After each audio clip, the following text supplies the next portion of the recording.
Hi everyone, and welcome to another Sleepy Time story. Today we'll be reading The Sea Glass Witch. Story by Rum Charles. Illustrations by Ella Wright.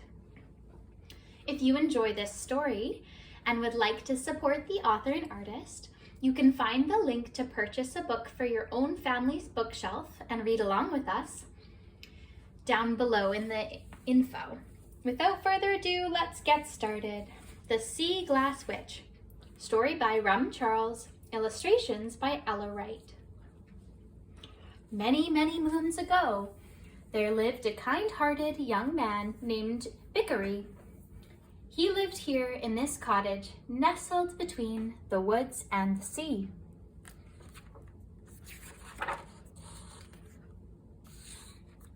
Where in days gone by, the wooden ships with sails were made. Bickery was the greatest sculptor of his age, and the only person to keep the old traditions of creating statues in bronze, wood, and marble. But his very favorite material to work with was glass. He would mold his glass, cut his glass, and blow his glass into all sorts of magnificent shapes and sizes. One day, Bickery walked along the shore, close to his home. He found the most unusual, beautiful, smooth glass rock he'd ever seen. The rock was a blue-green color with a soft glowing light that seemed to be coming from within the rock itself. Almost as if the rock wasn't a rock at all, but somehow a curled up form in the shape of a rock. Bickery gathered it up into both his arms and took it to his cottage. "Oh," he thought, "this will be my masterpiece. I shall make a statue the likes of which the world has never seen." And with that, he set to work. Day and night he labored, crafting the unusual glass into the figure of a splendid, motionless woman. He blew, he cut, and he polished until one evening his work was done. And there stood in the moonlight the most wonderful statue he had ever seen, glinting with a subtle blue and green light. "Oh," cried Bickery, "you are the most beautiful, and I will love thee for all time." He stared at his statue with great longing and desire, for he wished her to be real. That night was a special night.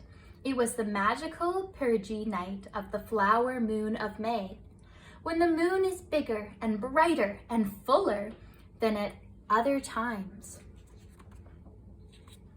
As he marveled, the soft blue light of the moon shone down and in through the window, bathing his statue in a radiant glow. Then these words drifted across the warm May evening air. "Across the sea and on my tides, I've heard your words and shall comply.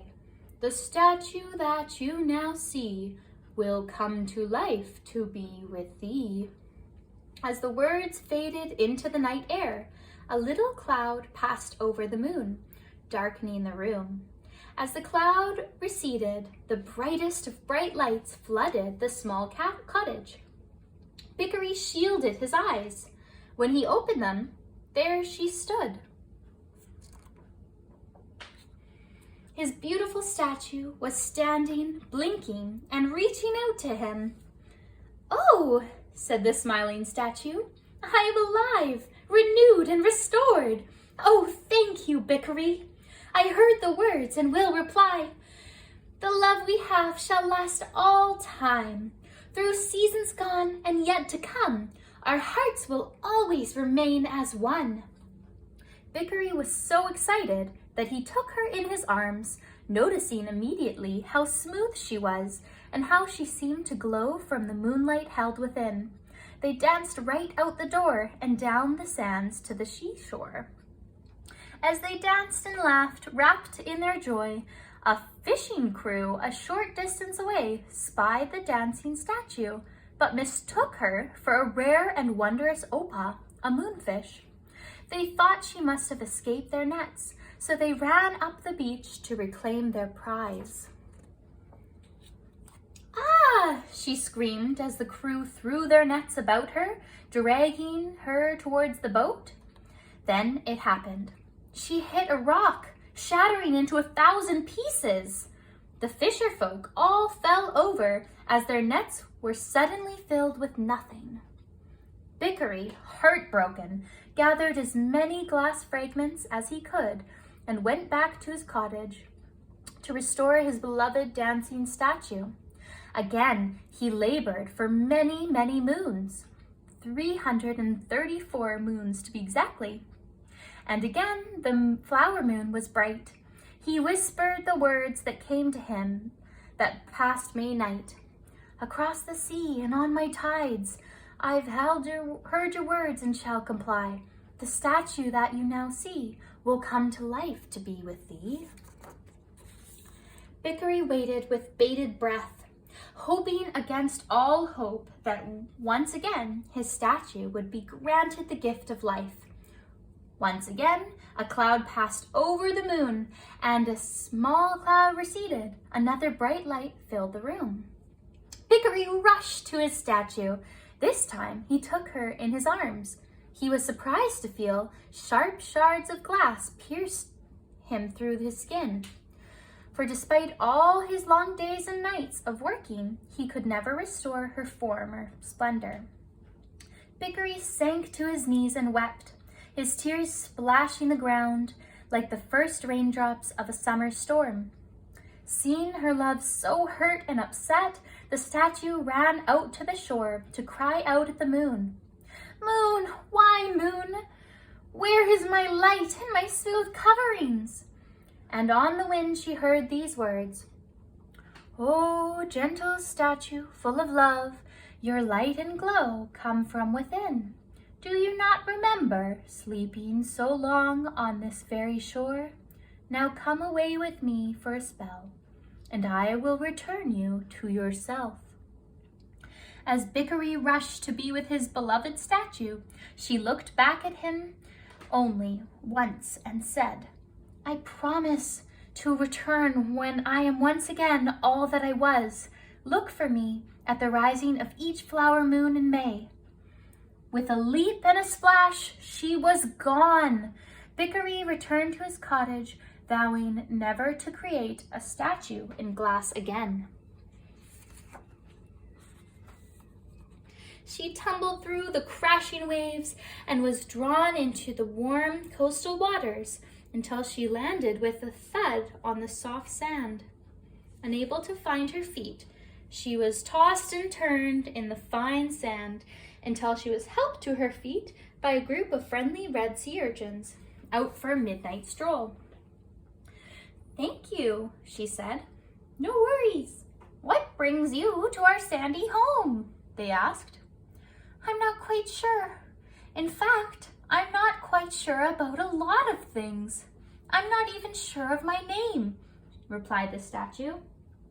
Oh, in that case, you need to come with us to see the wisest and the oldest of us all. I'm sure he can help you. The urchins chittled, so off they went in search of the great elder. The great elder was 222 years old, the very oldest of his kind. He was bright red in color and had the very longest spines anyone had ever seen. The little urchins would often hide under his spines to keep warm and safe. He also wore big glasses that he was always misplacing. Hello, sea glass witch, he said. The statue looked around, but soon realized he must be talking to her.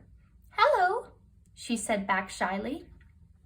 I've forgotten who I am. Can you help me remember? Now the great elder smiled and said, Of course, my friend. You are the sea glass witch, and you are older and, at the moment, even spikier than I. With that, the great elder and the sea glass witch sat for a lengthy pot of kelp forest tea. Everybody knows that urchins do not drink tea in a hurry. While sipping their tea, he told her of ocean currents and how the moon and stars pulled the tides.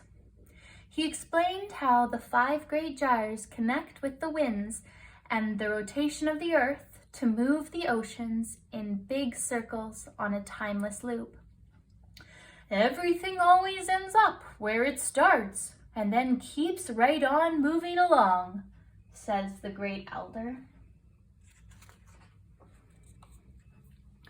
After a time, who knows how long, for the great elder never tells a story in a hurry, a small urchin noticed that the statue, called the Sea Glass Witch, was not as spiky as before. "You're sort of more knobbly now," he said. "Let's not be rude, young urchin," the great elder chided gently. "I'm not young. I'm 10 years old," squawked the little urchin. With a knowing laugh, the elder agreed. "Hoo, hoo, hoo, she is rather knobbly." The great elder turned to the Sea Glass Witch and said, "It's time for you to visit Her Majesty, the Queen of Clams." "How will I get there?" she inquired. "As I told you, gyres connect all the living oceans of the world. They will show you the way." The great elder urchin smiled. With that, the Sea Glass Witch was caught in a sudden pull of tidal waves. The confused statue tumbled over the edge of the reef.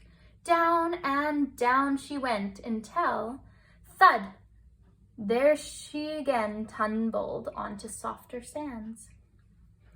As she swirled around, small pieces of knobbly glass were rubbed away.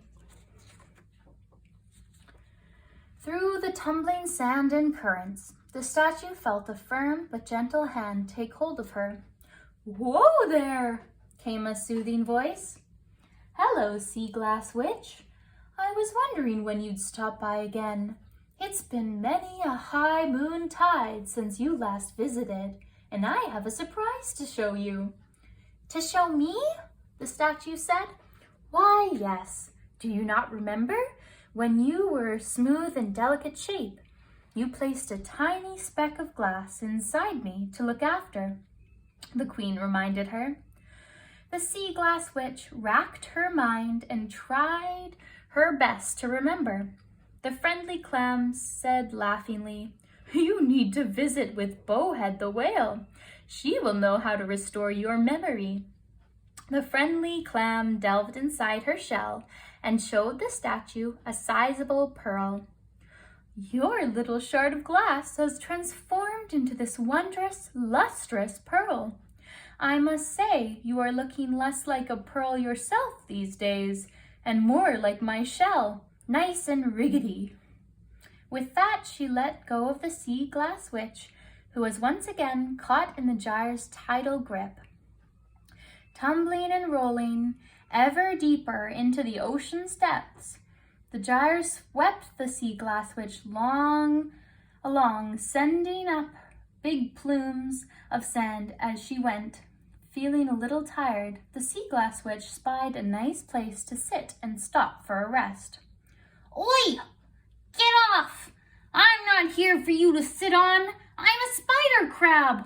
I'm alive, you know, and I'm 101 years old." The crab groaned grumpily. "Oh, sorry," said the statue. "Oh, it's you! It's me who should be sorry, Sea Glass Witch. I didn't recognize you." "What with being all riggedy? Sit a while longer?" asked the crab. No, I must get on to visit Bowhead the whale," waved the Sea Glass Witch. "Best be on with you then." The gyres pulled the Sea Glass Witch down deeper into the cold depths of the Arctic. There in the still cold waters loomed Bowhead, a gigantic gray figure vibrating a quiet, thoughtful energy. One very large eye opened, and there, into focus, came the great big head.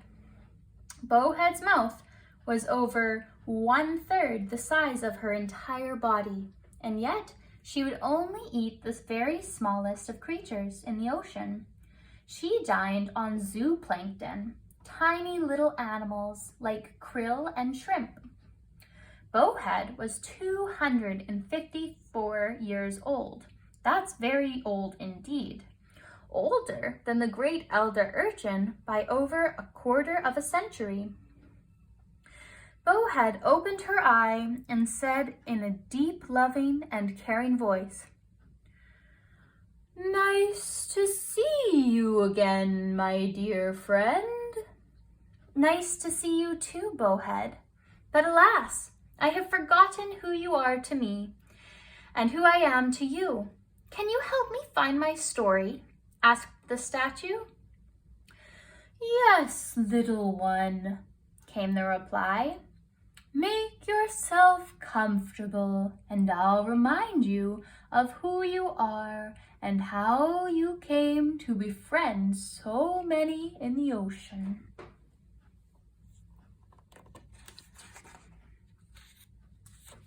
Many moons ago, you were created on the shores of the sea in a small village that made sailing ships for humans to roam the oceans. You carried and cared for many humans as they traveled, guiding their ships across the dangerous seas.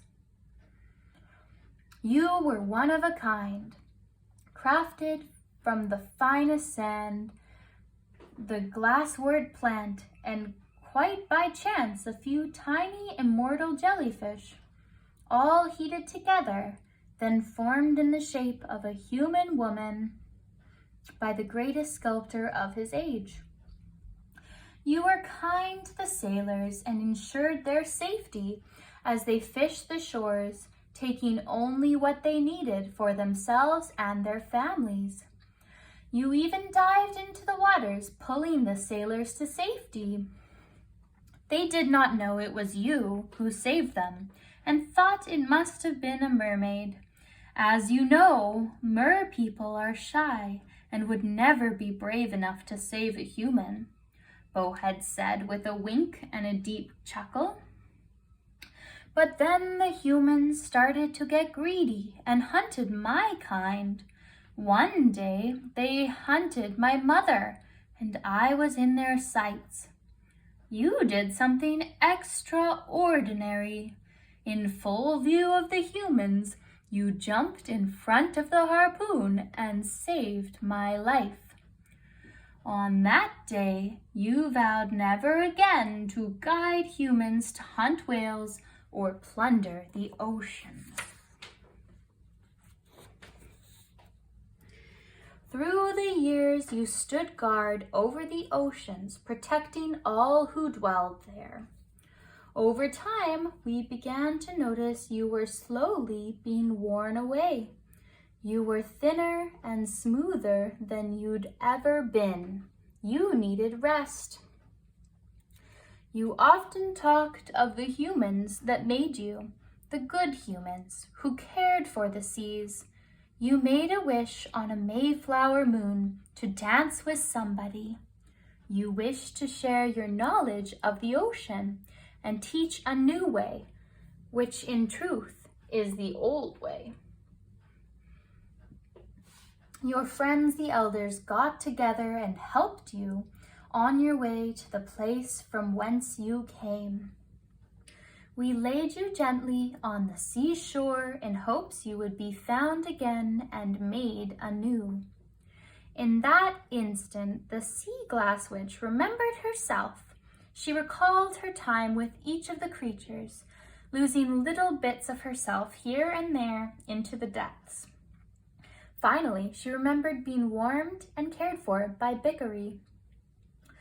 Bowhead saw her heart and said, "You have been granted a life like no other sea glass witch. I shall call upon the service of my friend Orca. He is 102 years old and has memory of you from his mother's stories. He will carry you back to your place of beginning." With that thought in her mind, the statue hugged herself with joy and noticed how smooth her arms were. Orca was strong, wise whale with a dorsal fin as straight and powerful as any in the ocean. "Hold tight," he said, and swam for the surface. It was a warm May evening when the sea glass witch set foot upon the sand. She was looking for Bickery. Alas, there was no sign of the young man she had left. There was, however, an old man sitting by the ocean, whittling a piece of wood in the light of the flower moon. For once again, a purging night was creating a splendid supermoon. "Excuse me," she said, "have you seen a young man named Bickery?" As his eyes met hers, she knew he was the young man she had danced with many moons before. "Oh," he cried, and squeezed her in delight as the moon shone on her translucent glass. You have returned. You are so smooth and full of light. And I am old and wrinkled, and my days are few." At that moment, these words rang out clear on the sweet breeze of the flower moon. "Across the sea and on my tides, I've heard your words and shall comply. The man that you have longed to see will come to the ocean and live with thee." With that, the sea glass witch took the old man by the hand and led him, then passed into the ocean. A cloud then passed over the moon, and there, in the brightest of bright lights as it retreated, the man and the statue fused together, sending showers of sea glass into the night air as they disappeared into the ocean. So if you were ever walking along the beach and spied a piece of sea glass glinting in the sunlight, it might just possibly be from that Mayflower moon-filled night when Bickery and Sea Glass Witch vanished beyond our sight. Into the waves, and on this night, you'll sleep and dream as the gyres hold you tight, taking you on adventures anew, then delivering you back safe and renewed. The ocean is a wondrous place, but always remember to stay safe.